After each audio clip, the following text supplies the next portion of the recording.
எனது அன்பிற்குரியவர்களே, அனைவருக்கும் வணக்கம். நீங்கள் எல்லாரும் எப்படி இருக்கிறீங்க? நீங்கள் எல்லாரும் நீண்ட ஆயுள், ஆரோக்கியம், ஐஸ்வர்யமாக இருக்கணும்னு நான் உங்களுக்காக கடவுள்கிட்ட வேண்டிக்கிறேங்க. இந்த வீடியோவில் நம்ம என்ன பார்க்க போகிறோம் அப்படின்னா, இந்த கார்த்திகை மாதத்தில் சிறப்புகள் என்ன, எவ்வளோ சிறப்புகள் இருக்குது அப்படிங்கிறத பார்க்க போகிறோம். சரிங்களா? அதுக்கு முன்னால் என்னோட கௌரிஸ்கோம் சேனலை சப்ஸ்கிரைப் பண்ணாமையே நிறைய பேர் பார்த்துட்ருக்குறீங்க. சப்ஸ்கிரைப் பண்ணிட்டு பாருங்கள். நான் இந்த ஆன்மீகம் பற்றி, அப்புறம் அந்த சமையல் வீடியோ, வீலாக் அந்த மாதிரி எல்லாம் போட்டுட்ருக்கிறேன். பார்த்தீங்கன்னா உங்களுக்கு கண்டிப்பாக யூஸ்ஃபுல்லாக இருக்கும். வீடியோ பிடிச்சிருந்ததுன்னா அப்படியே லைக் பண்ண மறக்காதீங்க. சரி, இப்போ நம்ம வீடியோக்குள்ளே போகலாம் வாங்க. கார்த்திகை மாதத்தில் கார்த்திகை மாதம்னாலே ஃபுல்லாக இறை வழிபாட்டுக்கு உரிய மாதம் தான். அது எல்லாத்துக்குமே தெரியும். அதில் என்னென்ன சிறப்புகள் இருக்குது அப்படிங்கிறத நாம் இப்போ பார்க்க போகிறோம்.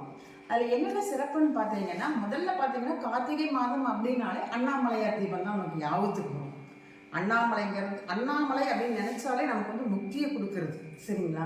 அந்த தீபம் தான் நமக்கு ஞாபகத்துக்கு வரும். அடுத்தது பார்த்தீங்கன்னா கார்த்திகை தீபம்னு சொல்லுவாங்க. நம்ம வீட்டில் எல்லாம் விளக்கேற்றி வைப்போம்.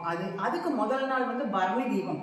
அந்த பரணி தீபம் ஏற்றினோம்னா நமக்கு பாவங்களை போக்கும் அப்படின்னு சொல்லுவாங்க. இந்த மாதிரி அப்புறம் அடுத்து பார்த்தீங்கன்னா முருகருக்கு அந்த செவ்வாய்க்கிழமை விரதம், அப்புறம் சஷ்டி விரதம், நம்மளுடைய சொந்த கடவுளான கந்த கடவுளுக்கு நம்ம விரதம் இருக்கிறது மெயினாக சஷ்டியில் இருப்பாங்க, அப்புறம் கிருத்திகையில் இருப்பாங்க, அப்புறம் செவ்வாய்க்கிழமையில் இருப்பாங்க, திங்கக்கிழமையுமே இருப்பாங்க. இந்த கார்த்திகை திங்கக்கிழமை சிவனுக்கும் இருக்கலாம், முருகனுக்குமே இருக்கலாம்.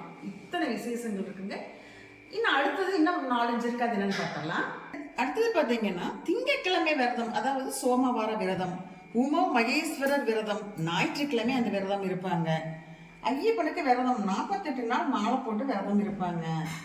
அடுத்தது பாருங்க துளசி கல்யாணம், அப்புறம் ஏகாதசி விரதம், சங்க அபிஷேகம், தேய்விரை அஷ்டமி, கால பைரவர் வழிபாடு.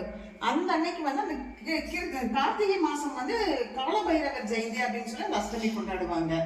அமாவாசை, பௌர்ணமி, இவ்வளவு சிறப்புகள் இருக்குதுங்க. அமாவாசையில பெண் தெய்வங்களை அந்த காளி, துர்கா தேவி, பிரிக்கங்கா தேவி அப்படின்னு சொல்றாங்க இல்லையா, அவங்களெல்லாம் வழிபாடு பண்றது ரொம்ப சிறப்பு. இத்தனை வழிபாடு இருக்குதுங்க. உங்களால எது ஃபாலோ பண்ண முடியுமோ அதை ஃபாலோ பண்ணுங்க. அப்படி எதுவுமே நம்மளால ஃபாலோ பண்ண முடியாது அப்படின்னு சொல்றவங்க வருத்தமே பட வேண்டாம். ஒரே ஒரு 3வது திங்கட்கிழமை, அதாவது 3வது சோமவாரம் இல்ல 5வது சோமவாரம், இதுல ஒரு நாள் விரதம் இருங்க. கண்டிப்பா உங்களுக்கு சிவனுடைய அருளும் முருகனுடைய அருளும் கண்டிப்பா உங்களுக்கு கிடைக்குங்க. இவ்வளவு விரதங்கள் இருக்குதுங்க இந்த கார்த்திகை மாசத்துல. உங்களுக்கு என்ன விரதம் இருக்க முடியுதோ அதை இருந்து கடவுளுடைய அருளை பெறணும் உங்களுக்காக நான் வேண்டிக்கிறேன். சரிங்களா? இந்த வீடியோ கண்டிப்பா உங்களுக்கு யூஸ்ஃபுல்லா இருக்கும்.